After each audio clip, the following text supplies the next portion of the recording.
এটা কথা কৈছে, দুটাকৈ কিন্তু মহা অভিযোগ উত্থাপিত কৰিছে যে গাড়ীত বহাৰ সময়ত আপুনি কৈছিলে যে BTCত এটা ভোট এটা চাকৰি, অৰ্থাৎ ঘৰে ঘৰে চাকৰি বুলি। কি ক'ব?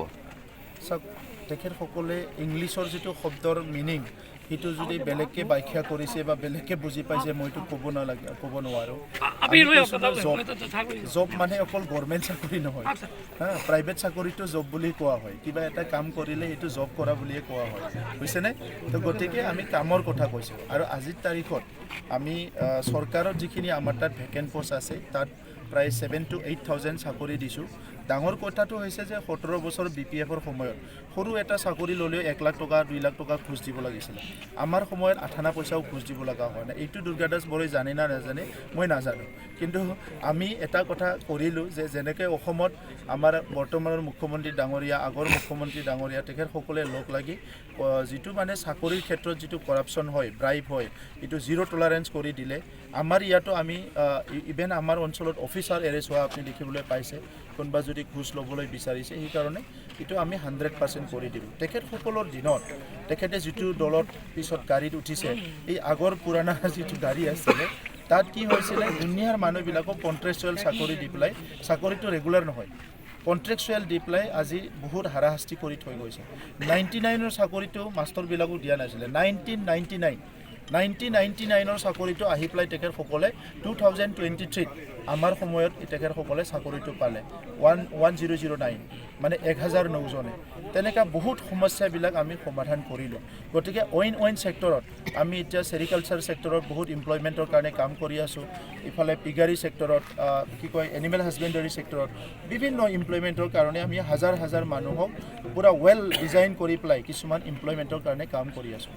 দুৰ্গাদাস বৰুৱাৰ দ্বিতীয়টো অভিযোগ যে BTCক আপুনি কৈছে যে ছুইজাৰলেণ্ড বনাব, কিন্তু হাগ্ৰামাই বনোৱা ৰাস্তা কিন্তু আপুনি ঠিক কৰিব পৰা নাই বুলি এটা মহা অভিযোগ আৰু এটা কৈছে তেখেতে। এতিয়ালৈকে যে ৰাস্তা নাই, হাগ্ৰামাই গোটেই ৰাস্তা বনাই থৈ গৈছে নেকি? মই আহি দেখা পালোঁ যে 4,800 কোটি লাগে BTCৰ চব ৰাস্তা বনাবৰ কাৰণে।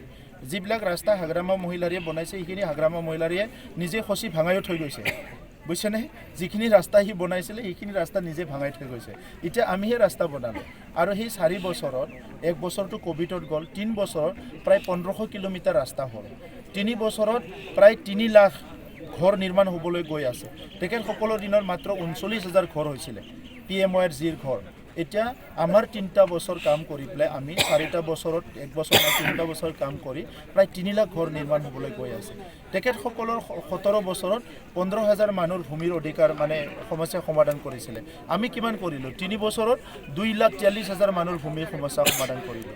গতিকে আজি কোনটো ইনফ্ৰাষ্ট্ৰাকচাৰৰ কথা? EMCLA থাকিবলৈ কোৱাৰ্টাৰ নাছিলে। অহা 28 তাৰিখে মুখ্যমন্ত্ৰী ডাঙৰীয়াই আমাৰ EMCLA কোৱাৰ্টাৰৰ মানে ইনাগুৰেল মানে অপেনিং কৰিব। চ' বহুত বস্তু তেখেতসকলে নাজানে। আৰু ৰাজনীতিটো আগৰ নিচিনাকৈ কিবা এটা হাৱাত কৈ ৰাজনীতি কৰিম বুলি ক'লে নহ'ব।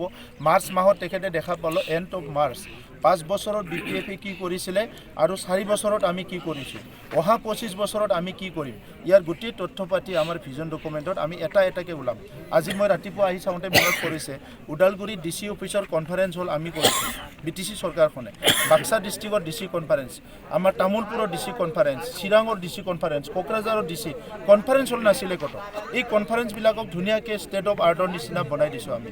তো ইয়াৰ বাহিৰে বাকী এতিয়া বড়োলেণ্ড ইউনিভাৰ্চিটি, এতিয়া ৰাতিপুৱা মই গৈ আহিলোঁ, এনেকুৱা এটা অডিটৰিয়াম হৈছে, এইটো যদি ভালকৈ চাই হয়তো অসমৰ বেষ্ট অডিটৰিয়াম হ'ব, তেনেকুৱা দেখা পাই আছোঁ। সময় সুযোগ যদি মিলে তেতিয়াহ'লে কিন্তু BTC বিক্ৰী কৰিব বুলি এক গুৰুতৰ অভিযোগ উত্থাপিত কৰিছে মানে দুৰ্গাদাস বৰুৱাই, যে প্ৰমোদ বৰুৱাই BTC বিক্ৰী কৰি দিব। দুৰ্গাদাস বৰুৱা ডাঙৰীয়া কোনখন স্কুলত পঢ়িছিল, কোনখন কলেজত পঢ়িছিল মই নাজানো, কিন্তু দেশ বিক্ৰী কৰা মানে অঞ্চল বিক্ৰী কৰা দোকান মই দেখা নাই ক'তো।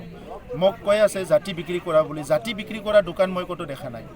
তেনেকুৱা কোনোবা স্কুলত যদি পঢ়ি আহিছে, কলেজত য'ত শিকাইছে তেখেতসকলক জাতি বিক্ৰী কৰা দোকানো থাকে, বাজাৰো থাকে, অঞ্চল বিক্ৰী কৰা বাজাৰো থাকে, তেনেহ'লে মোকো কৈ দিয়ক তেখেতসকলে।